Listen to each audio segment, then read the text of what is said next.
Hello.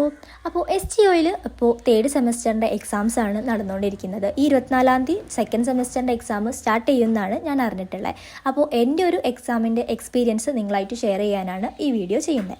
അപ്പോൾ നിങ്ങളും എന്നെപ്പോലെ ഈ വർക്കും കാര്യങ്ങളും മാത്രം ഫോക്കസ് ചെയ്ത് നമ്മുടെ ഹിസ്റ്ററി പാർട്ട്, അതായത് ബ്ലോക്ക് 1 സ്കിപ്പ് ചെയ്ത് പഠിക്കുന്നവരാണെങ്കിൽ ജസ്റ്റ് ഒന്ന് നോക്കി വെച്ചോളൂ. കാരണം ഇപ്രാവശ്യത്തെ എക്സാമിന് നമുക്കിപ്പോൾ റീസെൻ്റായിട്ട് കഴിഞ്ഞിട്ടുള്ള English literature from 1946 to present എന്ന് പറഞ്ഞ പേപ്പറിൻ്റെ ക്വസ്റ്റ്യൻ പേപ്പർ ഫസ്റ്റ് ബ്ലോക്ക് മാത്രം ഫോക്കസ് ചെയ്തിട്ടാണ് വന്നിട്ടുള്ളത്. ബാക്കി ബ്ലോക്സ് ഒന്നും അവർ കൺസിഡർ ചെയ്തിട്ട് തന്നെ ഇല്ല. ആകെ 2 ക്വസ്റ്റ്യനോ എങ്ങോ ആണ് നമ്മുടെ 5 മാർക്കിൽ മാത്രമാണ് അവർ ഇൻക്ലൂഡ് ചെയ്തിട്ടുള്ളത്. അതും ഡയറക്റ്റ് ക്വസ്റ്റ്യൻസ് അല്ല, നമ്മുടെ ഫസ്റ്റ് ബ്ലോക്ക് ടച്ച് ചെയ്ത് വരുന്ന ക്വസ്റ്റ്യൻസ് ആണ്.